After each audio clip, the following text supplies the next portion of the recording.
Hi everyone, I hope you're well.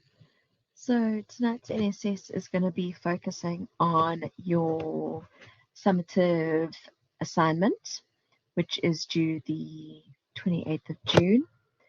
And what we are going to be doing today is looking through the 3 questions that are um, going to be submitted for your summative, looking at the different theory that's going to be needed, talking about the application, and essentially breaking down the summative assignment for you.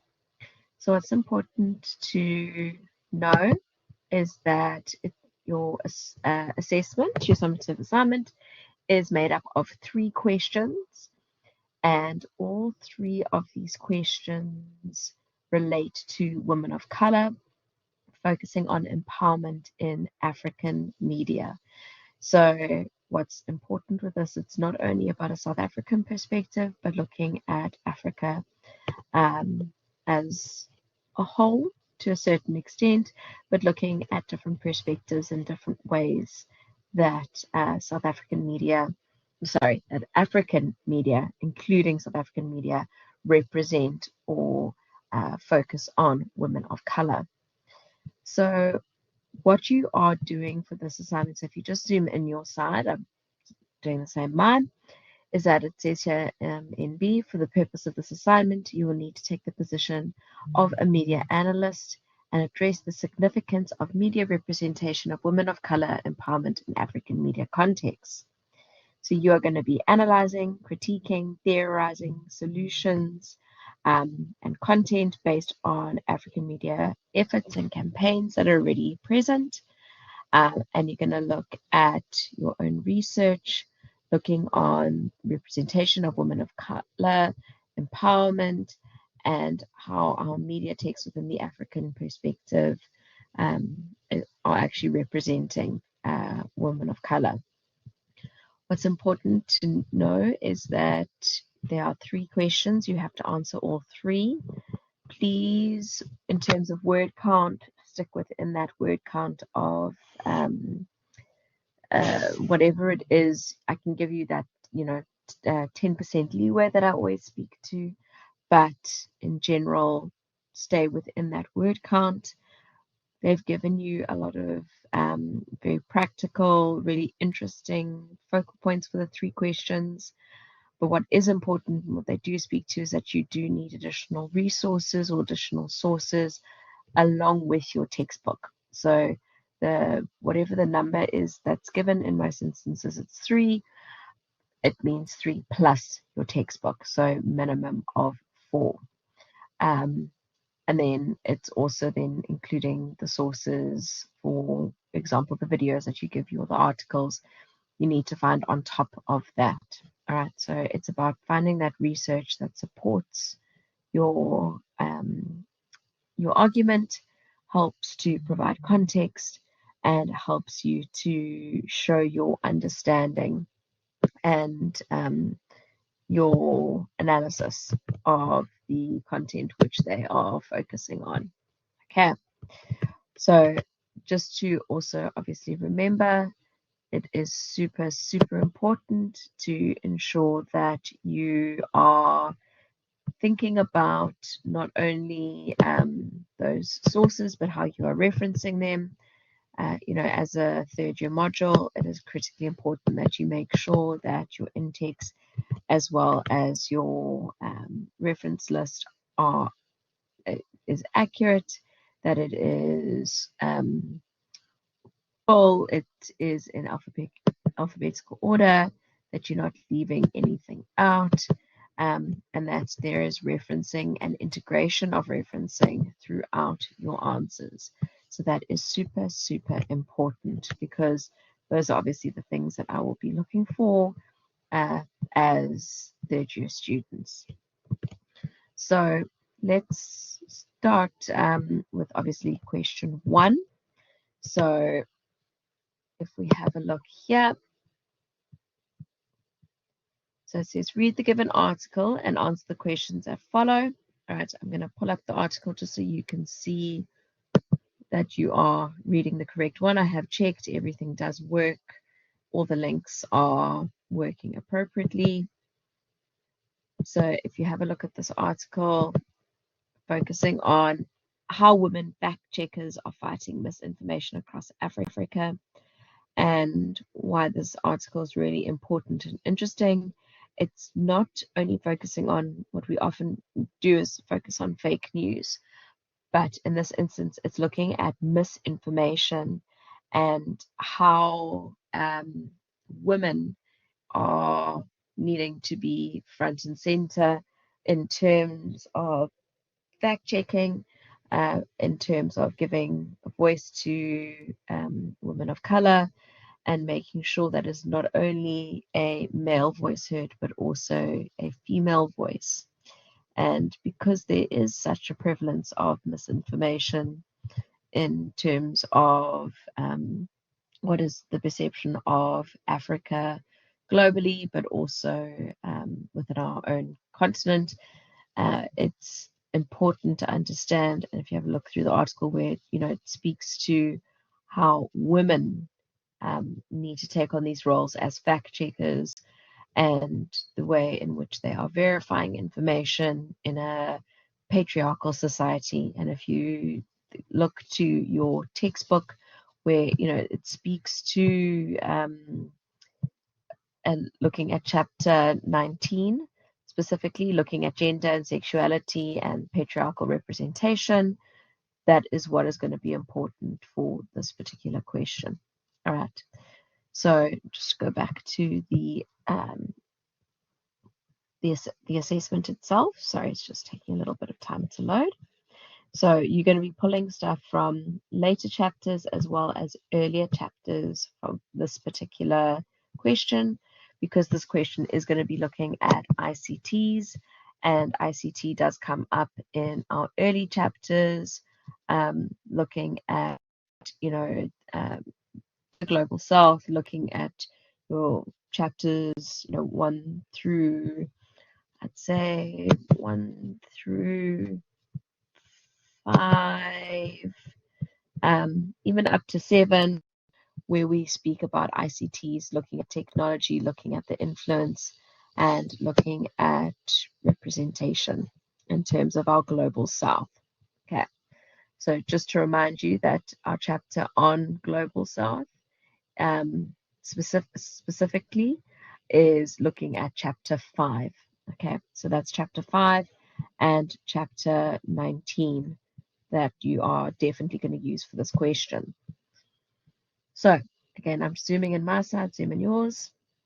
The first thing is, so what you're going to do in no more than 800 words, it says with reference to the above article, write a brief report of not more than 800 words that describes the extent to which ICTs can be used in the global south for ethical female journalistic practices. So it says using practical examples. So not only using the article itself, but also, finding other representations. Like if you look up the Conversation SA, for example, just from a South African perspective, they have a lot of South African editors and fact checkers and sub-editors. So, there are other sources that you can turn to and use to give practical examples. All right, so in 800 words, it's not a lot, especially at a third year level, but what your report needs to focus on, just to pull onto the next page. So use this, the breakdown here that they give you, because it is very useful to just know where your focus must be. So what you're going to be focusing is the benefits of using ICTs, and how they can, in the global south, be used for ethical female journalistic practices, the potential challenges female journalists can experience in the implementations of ICTs and fact-checking media services in the global south. Remember, think about your accessibility, cost of infrastructure, technology, data, and how fact checking can be done in a digital era when we're still dealing with very remote places within the African context, and also then again bringing in chapter 19 where you're looking at patriarchal society and the influence of the male dominated perspective, with women trying to be the ones who are representing and giving context and fact checking. The other thing that you need to speak to in this report is effective solutions that could potentially overcome the challenges female journalists could experience in the implementation of ICTs and fact-checking media services in the Global South. So in your report, in your recommendations, you obviously can give your perspective on what you think could be done to overcome the implementation of ICTs from this female perspective. And it says you need to at least include 2 practical examples of ICTs used for ethical female journalistic practices in the Global South. So they want you to present that in a table form. Okay. And what is important here is, again, don't overthink South Africa. There are a lot of South African perspectives, but also think of Africa and Southern Africa, and turn to, countries such as Namibia, Botswana, Zim, and see what they are doing as well. Okay. You also need to include a minimum, here we go, of 3 credible academic sources for this question. Now, they talk about a report, and obviously that's not something that is taught within the textbook, within the module, but you are also asked to do a report in question 3. So they do actually give you, sorry, if you give me just 2 seconds, there is a link there, which I'm going to put here. There's the link to it. So how to actually write a report. So if you go and have a look at this, so you're going to be using this for question 1 and for question 3. I'm just going to jump over to that Grammarly link. You obviously don't have to follow this exact format. I know you have done reports in media studies before, as well as in COSC and that kind of thing. So if you have a report format that you are familiar with and comfortable with, you are welcome to use one of those as long as the main points are present. So here I can tell you what needs to be included in the report, the structure of the report. So this article does give you a breakdown in terms of that. So having that executive summary, the introduction, body, conclusion, making sure that you have recommendations, so that I'm able to see what you think could be done. Also, if you are not wanting to use one of those sources, there is also, I'm going to give you the link to one of the textbooks used for VC. So I'm just going to give you the EBSCO-host. Sorry, it's just not highlighting it for some reason. So I'm just going to give you the link to a module outline from the module APCT, and that also gives you the structure of how to do a report. Okay, so there we go. It's just giving me a little bit of grief there for a second. So here we go. So if you just log in using your VC credentials, you'll be able to go to that link and go look at reports, and it will give you all the details there. Right. So let me go back to the assignment. So that is question 1. As long as you have got the report formatting, and as long as you have relevant examples, and think about incorporating the textbook along with other external sources, you'll be absolutely fine. Use that IJNet source as the basis of your discussion, and in doing so, you will be able to have the foundation and make sure that you have relevant information. And please just remember to have that table, the examples presented in a table format as they've requested. Okay, so I'm just trying to get the summative project back up. Sorry, summative assignment document. DC Learn's just not liking the file. Come on, you can do it.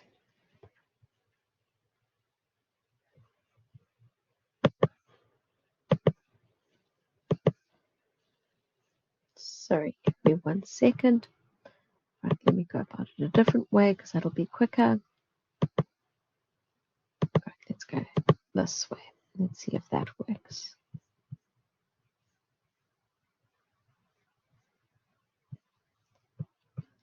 Right, there we go. All right.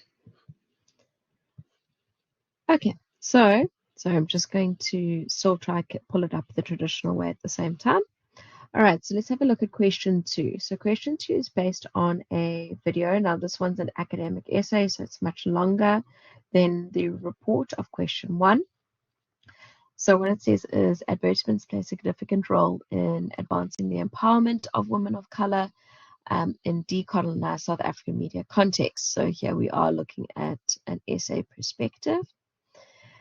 These adverts go beyond mere marketing and can be instrumental in challenging historical injustices, fostering inclusivity, and promoting self-empowerment among women of color in South Africa.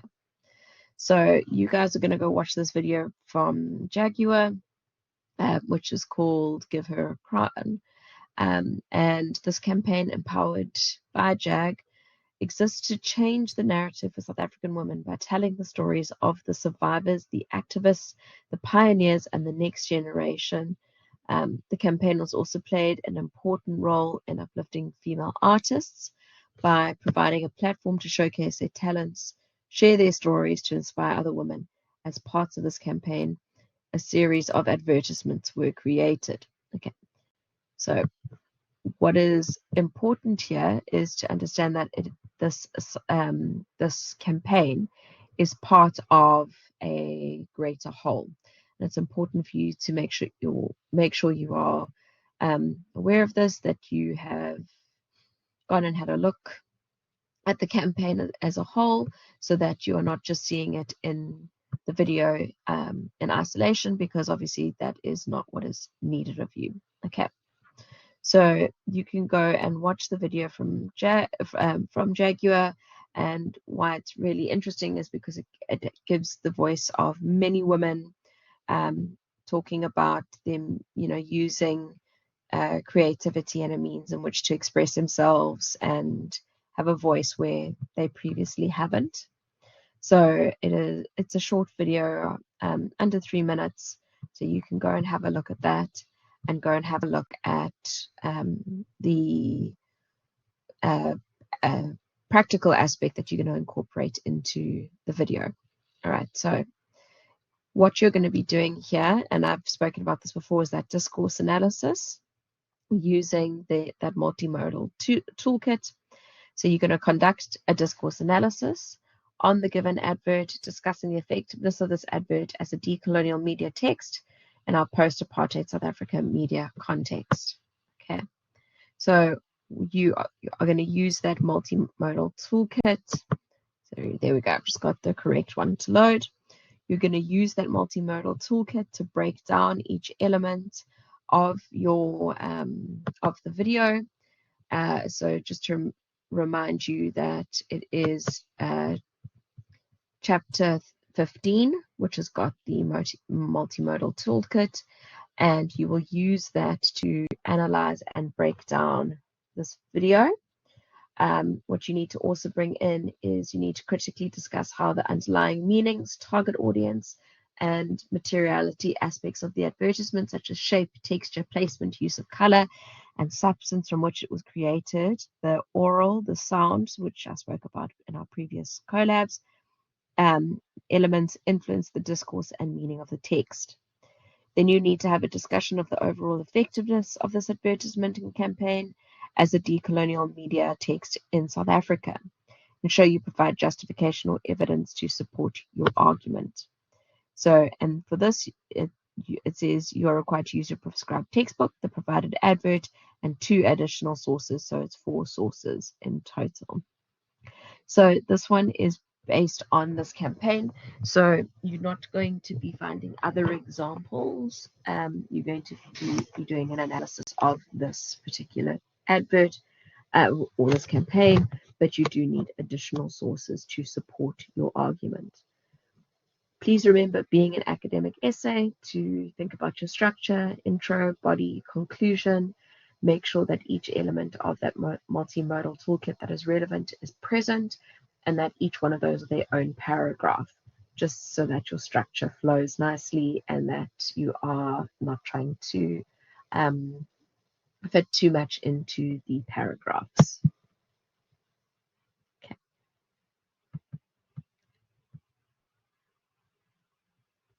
Just to sorry, I forgot about this little bit at the top here. It just says it's imperative to conduct further research on the Give Her a Crown campaign, like I was saying, and other adverts that form part of this campaign. So it is the basis of your analysis, but you can also bring in other aspects of the campaign into your discussion as well. But as long as you are analyzing that video, then your basis is there. So yeah, there we go. Okay. Then finally, question 3. All right. So again, this one's looking at a South African perspective specifically.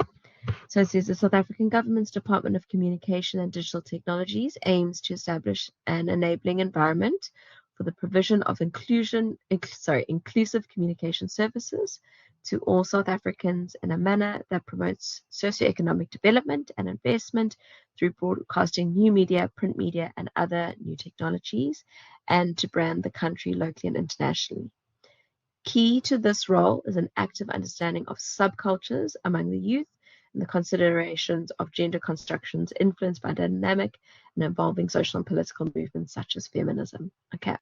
So question 3 is going to be focused on chapters 19 and 20 of the textbook, which is looking at gender roles, and it's looking at your youth and your subcultures.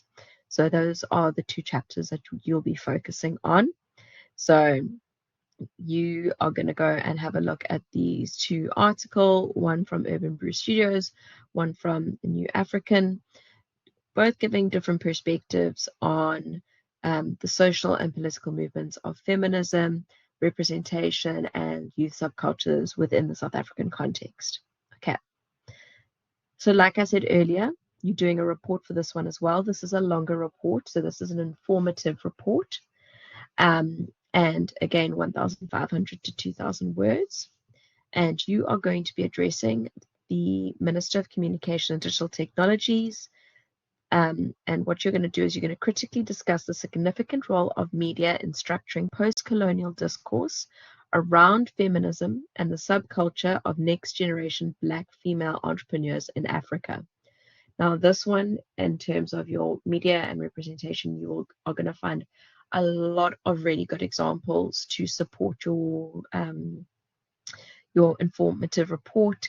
So this one, it's going to be a lot of focus and influence and thinking about those additional resources, those examples that are going to support your argument about Black female entrepreneurs and that particular subculture within the South African context. So there are so many articles out there on this. It's a very current and very important topic of conversation. So you are not going to be worrying about having a lack of examples. So please try and get other examples beyond these 2 articles I've provided, because there are really some excellent examples out there. Okay. So it says the provided articles should form part of the examples discussed in the report, but you're also required to integrate them, like I was saying. Okay. So what your report needs to include, you need to focus on the significant role that media has in propagating African feminism in South Africa's media and entertainment industries. Okay, so you're looking at the media spreading or propagating African feminism. So you're looking at, you can talk about in terms of film, adverts, articles, anything where it is spreading or propagating, disseminating African feminism in the South African media and entertainment industry specifically. All right, then to just add on, sorry, just zooming in my side, you also need to talk about the importance of media representation of youth subcultures in post-colonial Africa. So in this instance, you would talk about youth subcultures in general and then speak specifically to young female entrepreneurs, just because that is obviously where the focus of this report will be. Then after that, you need to talk to the potential challenges the Department of Communication and Digital Technologies could experience in the representation of African feminism and youth subcultures in South African media context. So you've got to find examples where, or information that can speak to the potential challenges. So in terms of patriarchal representation, media's bias in terms of men versus women, where you talk to the problems that can arise and how they can work against that. Then finally, you need to talk to recommendations on how to improve representation of African feminism and youth subcultures in South African media context. So you are giving recommendations based off your research and you as the expert in this instance. So you need to use your prescribed textbook. You need to use the 2 case studies and 2 additional credible sources. So minimum 5 sources total. And again, they've given you that Grammarly site to speak to how to write a report. So this report will be more in depth, obviously, than question 1. This one will have more reliance on examples and finding resources that speak to representation specifically in terms of feminism. So what's important here is to, again, make sure you have the correct structure and also think about how you are going to bring in the positives as well as the negatives. So talking to how things are being well represented, how there are the challenges, so that's showing the negative side, and then also your recommendations based on that research. Right. So that's it for our NSS tonight, guys. I hope that will help you when you are doing your summative assignment. Please feel free to message me if you have any questions, and I'll help you further either on WhatsApp or email. So good luck, and I'll chat to you soon.